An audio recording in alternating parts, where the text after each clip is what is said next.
Hello, my name is Elena Fowler, and I am here today to inform all of you about the late evangelist Billy Graham, who is one of the most influential preachers of our time. An evangelist is someone who goes into all the world spreading the gospel. Billy Graham was one of the first evangelists to preach on television. Here are a couple of sources that I will be citing about Billy Graham. The sources are as followed: BillyGraham.org, BaptistNews.com, Biographies.com, and BillyGraham.org.uk, and a book called How to Be Born Again. Please listen as I inform you about three aspects on this great man and preacher of the gospel. Firstly, let us look at the early days of Billy Graham's ministry. According to BillyGraham.org, Graham took to heart Mark 16:15, which states, "Go ye into all the world and preach the gospel to every creature." I think that it was great that Graham found such inspiration from the Bible verse to get him started in his ministry. It just shows how much God had an influence in Graham's decision to become a minister, and the main reason why people were so drawn to him when he preached. According to BaptistNews.com, during Pastor Graham's ministry, he preached more than 400 crusades, reached 215 million people in more than 185 countries.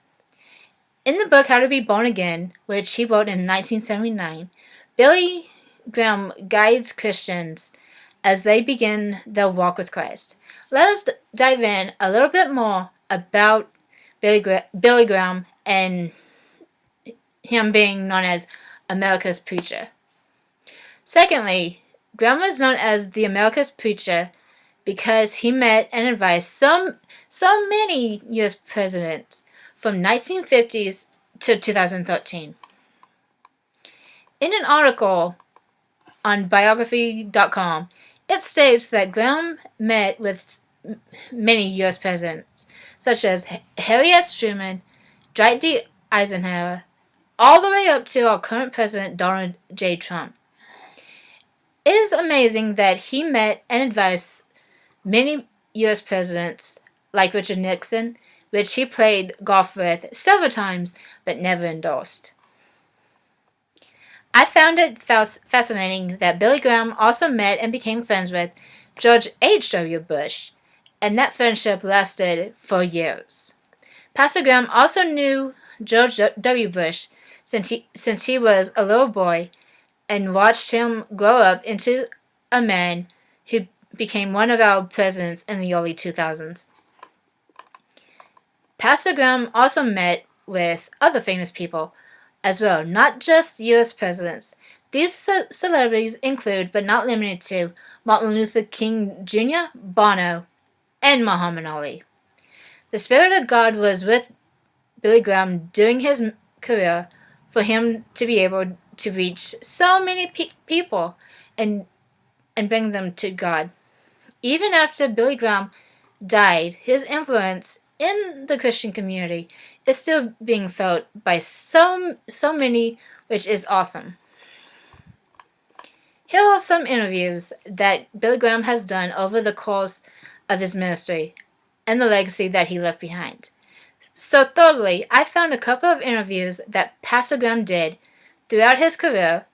During one of the last interviews Billy did when he was 92 years old, he told the interviewer that he would do things differently, meaning he would study more, pray more, travel less, and take less speaking engagements.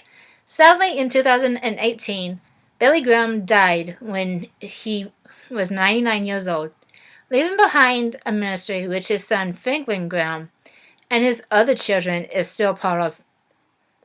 The life and legacy that Billy Graham left behind is still helping so many people find help and ultimately find Christ as well. In summary, Billy Graham left behind a great legacy that his children are now continuing. I believe legacy the legacy that Billy Graham left behind will still be resonating with other people for years to come. Pastor Billy Graham was such a phenomenal man for his time.